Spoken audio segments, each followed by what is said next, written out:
Assalamualaikum warahmatullahi wabarakatuh. Kami dari kelompok 2 Akuntansi Manajemen semester 5 akan mempresentasikan mengenai bab informasi akuntansi penuh yang diampu oleh Ibu Mia Ajeng Alfiana SEMBA dan Bapak Rozak M. Yasin SEMEK.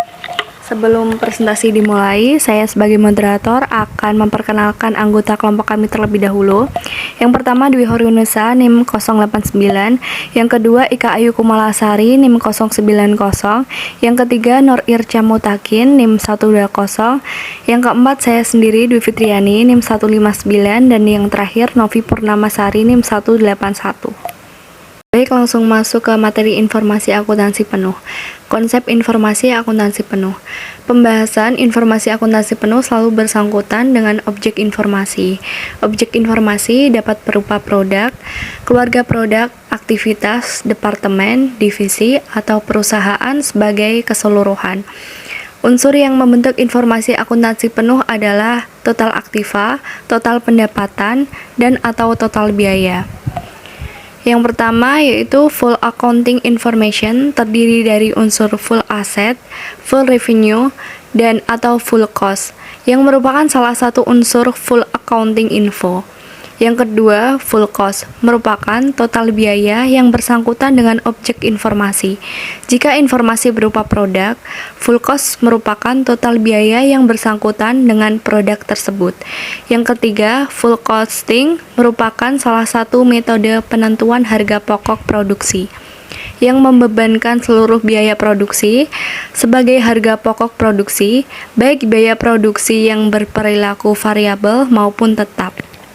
Yang keempat, variable costing membebankan hanya biaya produksi yang berperilaku variabel saja kepada produk. Dan yang terakhir, activity based costing. Pada dasarnya merupakan metode penentuan harga pokok produk yang ditujukan untuk menyajikan informasi harga pokok produk secara cermat bagi kepentingan manajemen, dengan mengukur secara cermat konsumsi sumber daya dalam setiap aktivitas yang digunakan untuk menghasilkan produk. Rincian biaya setiap jenis aktivitas desain, produksi, dan distribusi produk dalam lingkungan manufaktur maju adalah sebagai berikut. 1. Unit level activity cost. Biaya ini dipengaruhi oleh besar kecilnya jumlah unit produk yang dihasilkan. Biaya bahan baku, biaya tenaga kerja langsung, biaya energi, dan biaya angkutan adalah contoh biaya yang termasuk dalam golongan ini. Biaya ini dibebankan kepada produk berdasarkan jumlah unit produk yang dihasilkan. 2. Batch Related Activity Cost. Biaya ini berhubungan dengan jumlah batch produk yang diproduksi. Setup cost, yang merupakan biaya yang dikeluarkan untuk menyiapkan mesin dan equipment sebelum suatu order produksi diproses. Biaya angkutan bahan baku dalam pabrik. Biaya inspeksi, biaya order pembelian adalah contoh biaya yang termasuk dalam golongan biaya ini. 3. Product Sustaining Activity Cost. Biaya ini berhubungan dengan penelitian dan pengembangan produk tertentu dan biaya-biaya untuk mempertahankan produk agar tetap dapat dipasarkan. 4. Facility Sustaining Activity Cost. Biaya ini berhubungan dengan kegiatan untuk mempertahankan kapasitas yang dimiliki oleh perusahaan.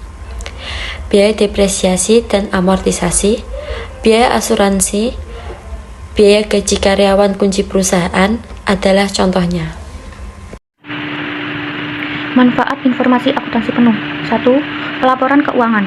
Unsur informasi akuntansi penuh untuk kepentingan pelaporan kepada pihak luar perusahaan adalah berbeda dengan unsur informasi akuntansi penuh untuk kepentingan pelaporan keuangan kepada pihak intern perusahaan. Pelaporan keuangan untuk pihak luar perusahaan memerlukan informasi akuntansi penuh yang disusun berdasarkan prinsip akuntansi yang lazim. Sedangkan untuk pihak intern, perusahaan memerlukan informasi akuntansi penuh yang penyusunannya tidak terikat pada prinsip akuntansi yang lazim. 2. Kemampuan menghasilkan laba atau profitability analysis. Untuk mengukur kemampuan menghasilkan laba suatu perusahaan atau suatu pusat laba dalam perusahaan, biasanya digunakan alat ukur kembalian investasi atau return on investment atau disingkat dengan ROI atau residual income disingkat dengan RI. Kembalian investasi dihitung dengan cara membandingkan laba bersih dengan aktiva yang digunakan oleh pusat laba tersebut untuk mendapatkan laba tersebut. Penggunaan kembalian investasi atau residual income sebagai alat analisis kemampuan menghasilkan laba divisi dipengaruhi oleh 4 faktor, yaitu 1. Konsep laba yang digunakan, 2. Komponen untuk menghitung laba, 3. Komposisi aktiva yang diperhitungkan dalam investment base, dan 4. Penilaian aktiva. Terdapat 4 pengertian laba yang tersedia untuk mengukur laba divisi berikut ini. Pertama, laba kontribusi divisi atau divisi contribution margin. Kedua, laba terkendali divisi atau division controllable profit. Ketiga, laba langsung divisi atau division direct profit. Keempat, laba bersih divisi atau division net profit.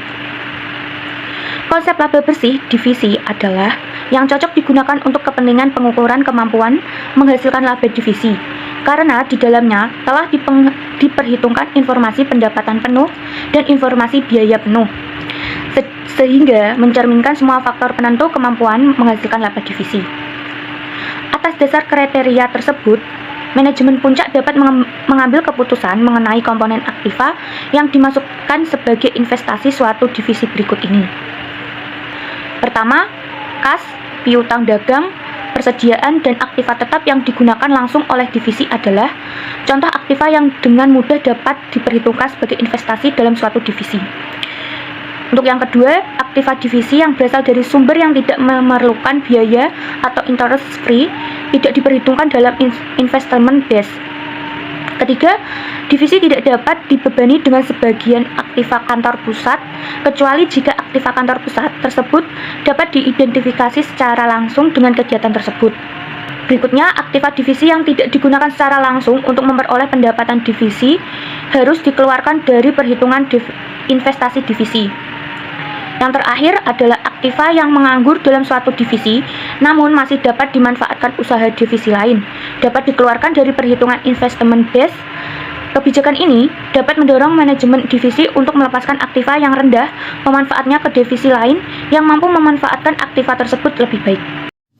3. Berapa biaya yang telah dikeluarkan untuk sesuatu?